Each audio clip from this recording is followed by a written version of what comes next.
What I want to speak about this morning, I'm entitling Thieves of Eternal Rewards. Thieves of Eternal Rewards. And we will make our way very quickly through this particular chapter in the next 25 minutes or so. And I trust that this will be a great help to us.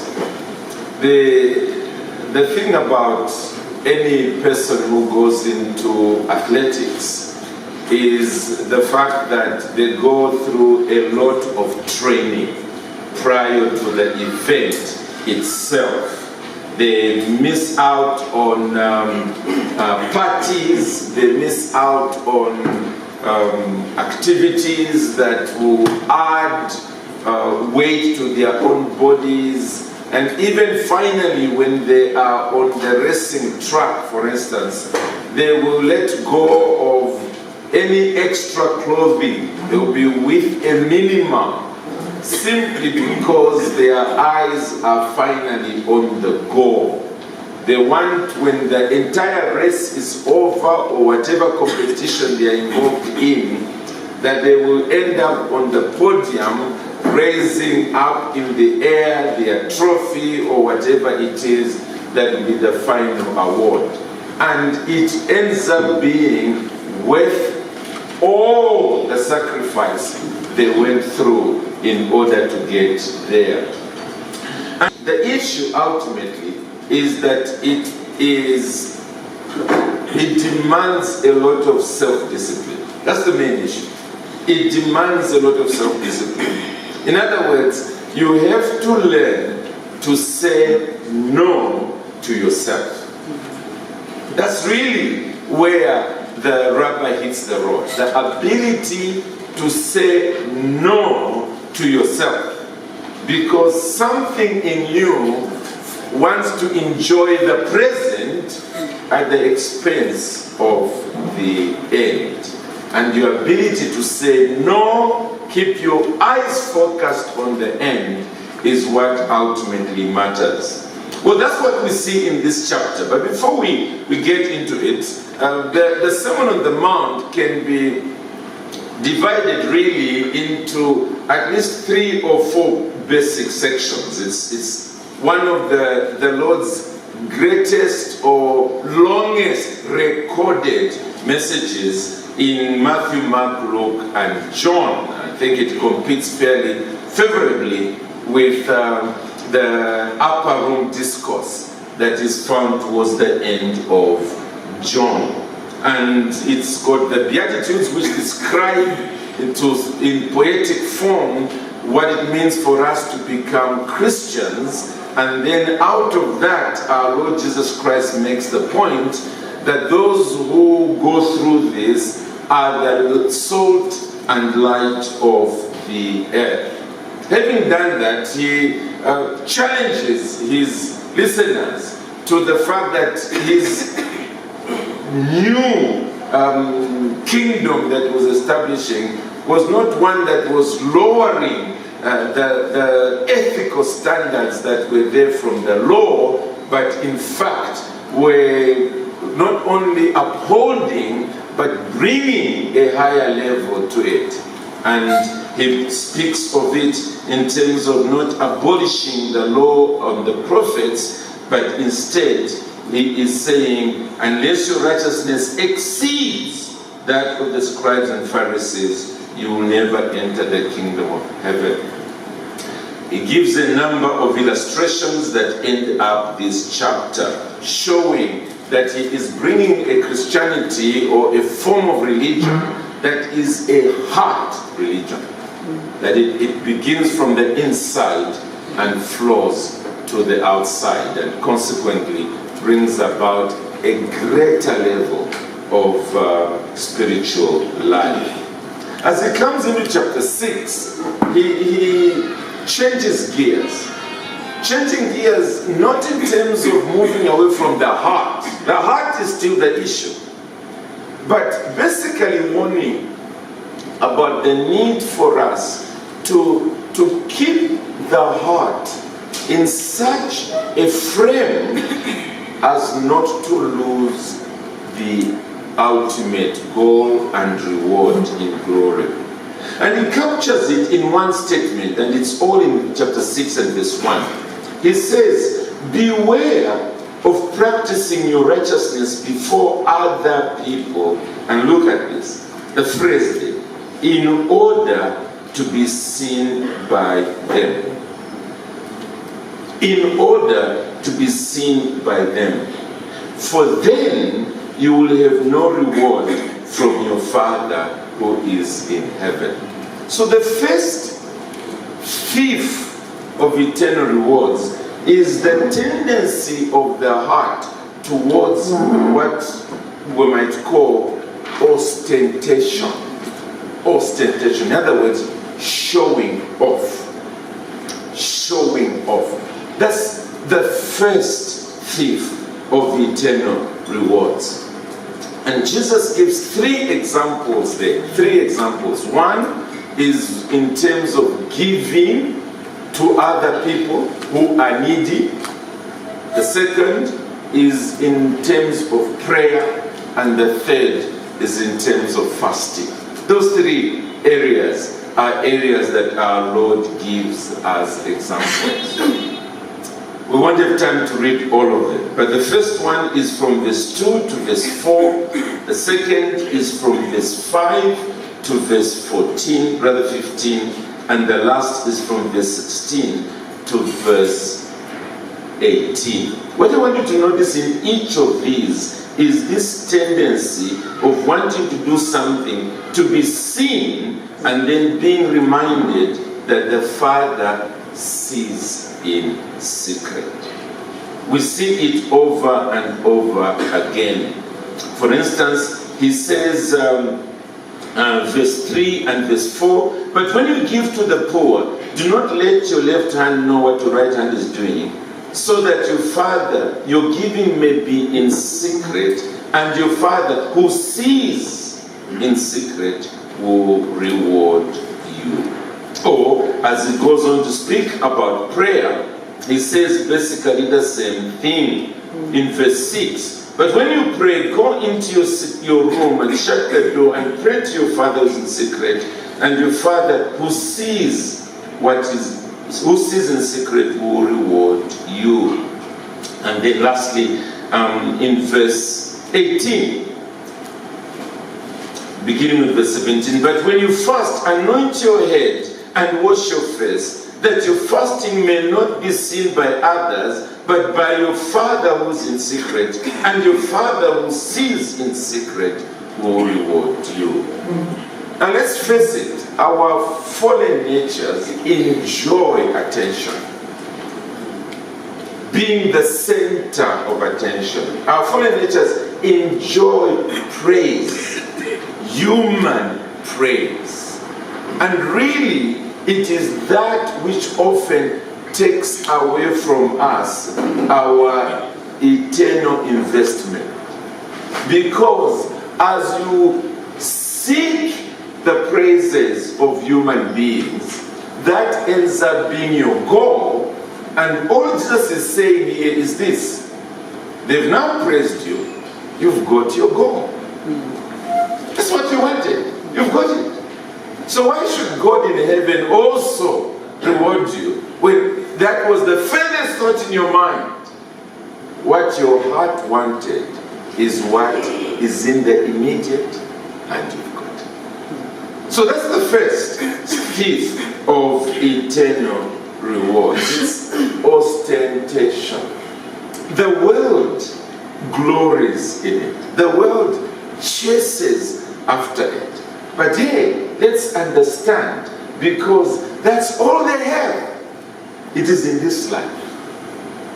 But for you, you've got a Father.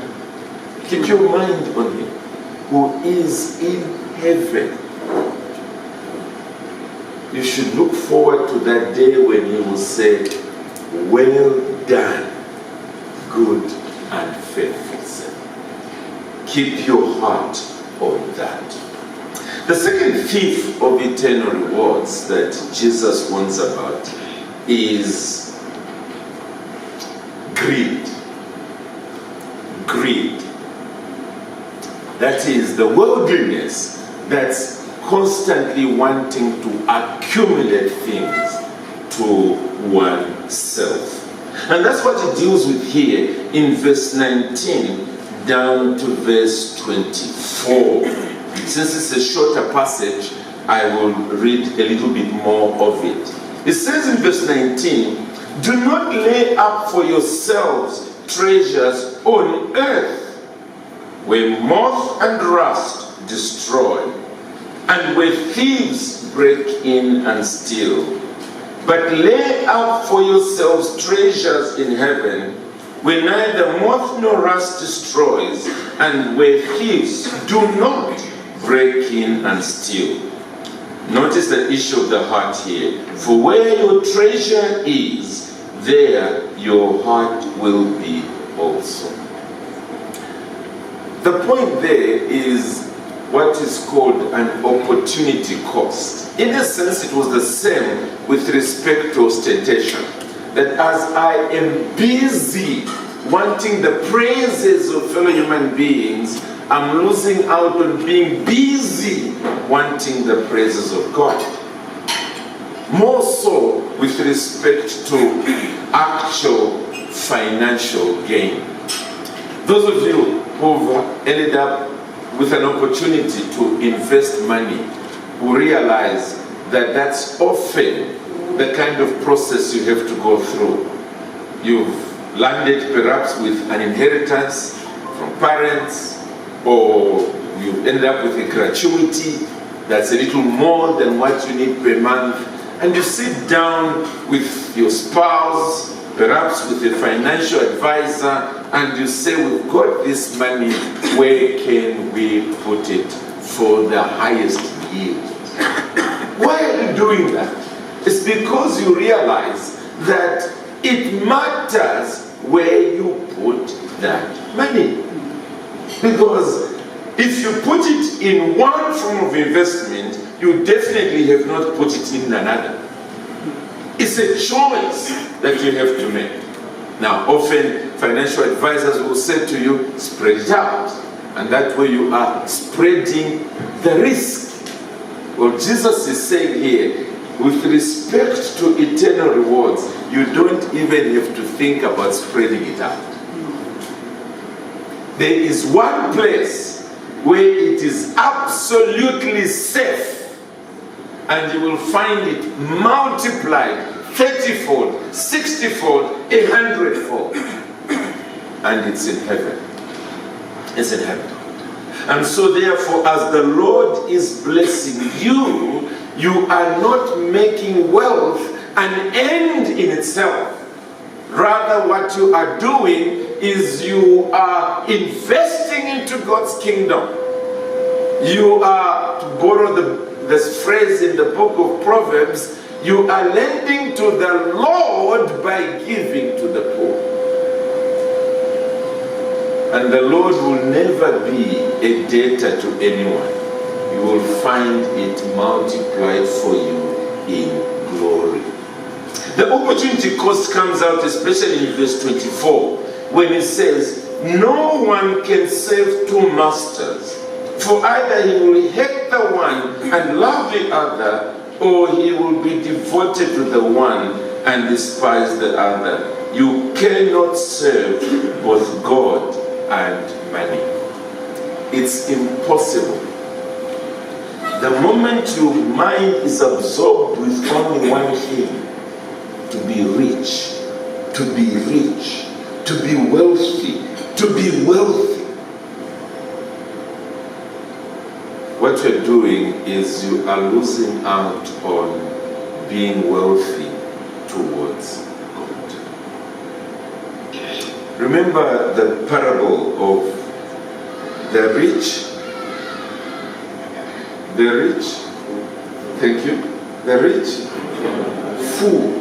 Basically, he was a fool who had a bumper harvest, and having had the bumper harvest, he said to himself, "I'm going to store it in even bigger barns." And then I will say to myself, take life easy.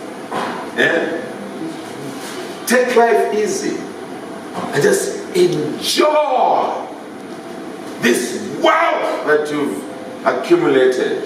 From your hard work, yes, but forgetting the fact that that harvest must have been also because God poured his rains upon it. Anyway, that night, the Lord said, today, you are coming home. You fool. You fool. That's the last thing we want God to say to us. You fool. Then what happens to all of us?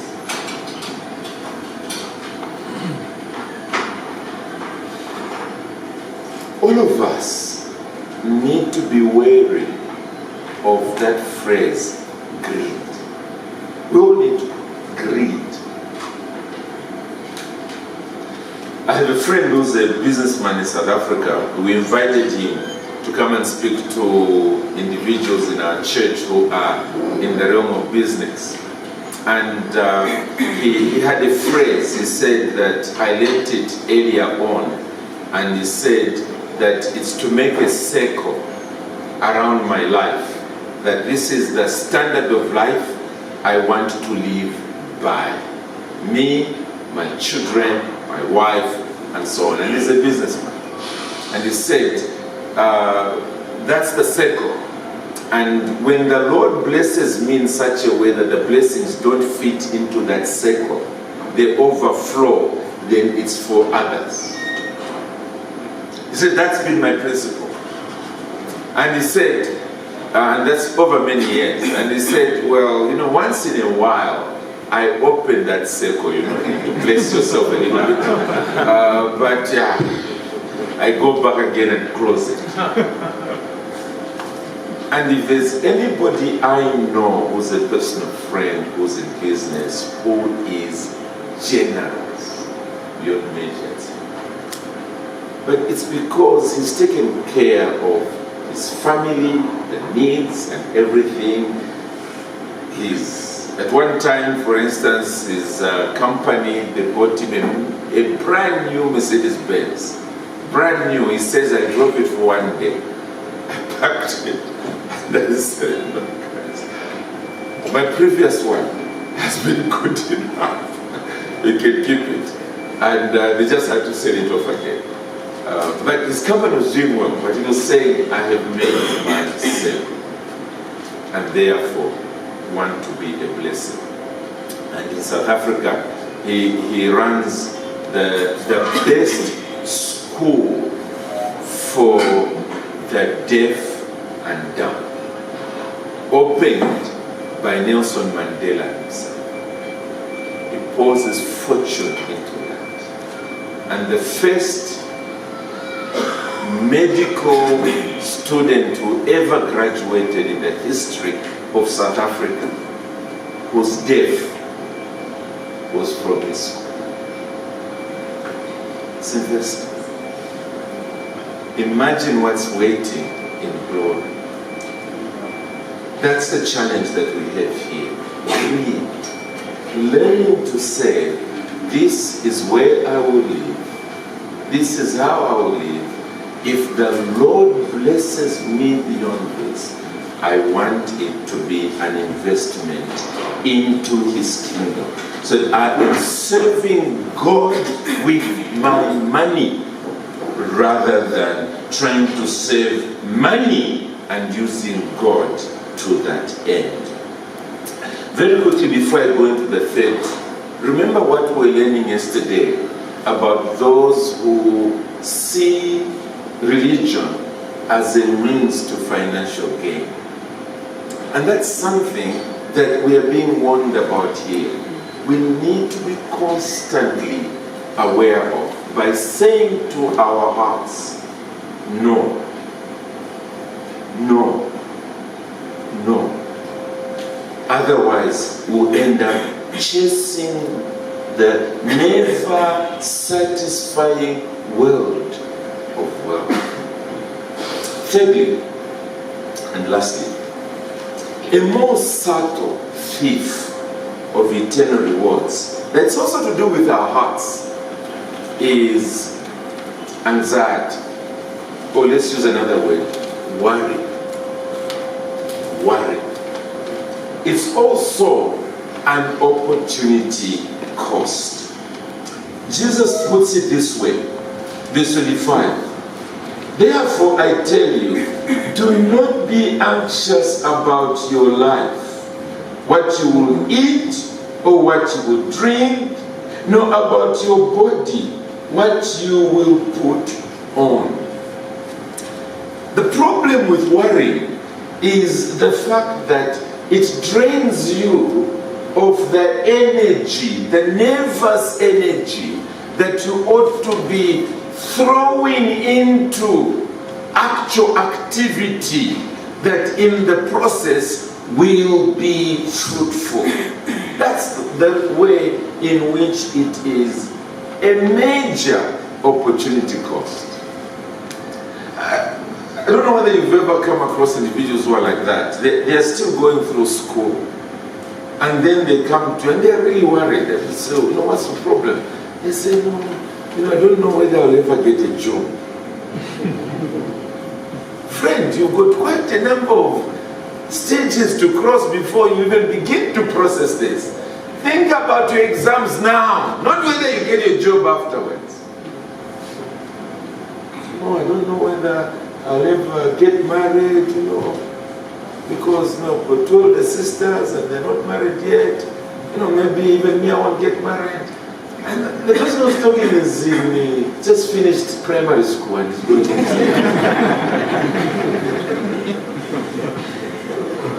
You understand what I mean? The Lord later on will speak about each day has enough trouble of its own. Deal with that day. Allow others to come later. It's like that with a lot of individuals. They fail to deal with the challenges of the day because their heart has already gone into tomorrow and next week and next month and next year. And will I? And we need to be able to say to our hearts, no. Come back to today. Come back to today. The Lord uses birds as a challenge to us, uses plants, flowers of the field, lilies as a challenge to us, and then finally brings out this rebuke in verse 31. Therefore, do not be anxious, saying, what shall we eat, or what shall we drink, or what shall we wear? For the Gentiles seek after all these things, listen to this, and your heavenly Father knows that you need them. If you're in a home, and you are still on the younger side, and you can see that your father has helped a few of your cousins out there with school fees. Okay. What is that saying to you?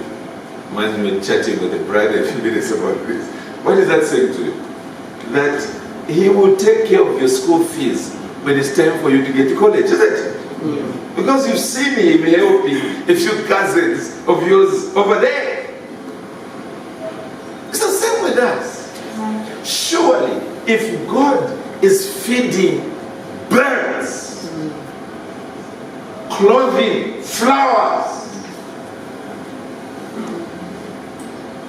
and that God is your Father, your Father who is in heaven, He will look after you.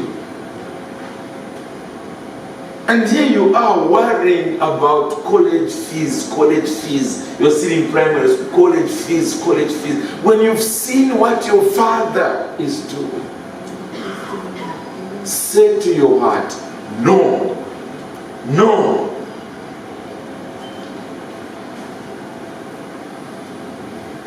let me do something else with the energy and time I have. And what is that? Well, here it is in verse 33. But seek first the kingdom of God and his righteousness, and all these things will be added to you.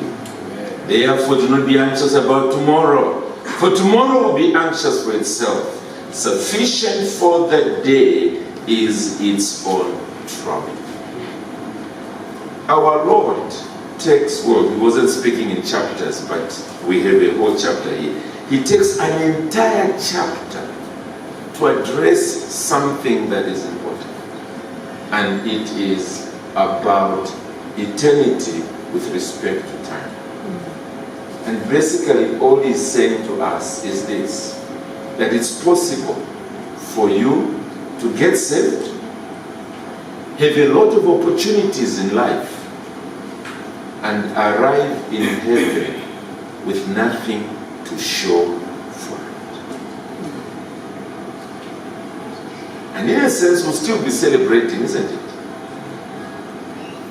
But still, he wants us to get there with the crown of righteousness and rewards that we'll be speaking about later on this afternoon when I come to speak about the church.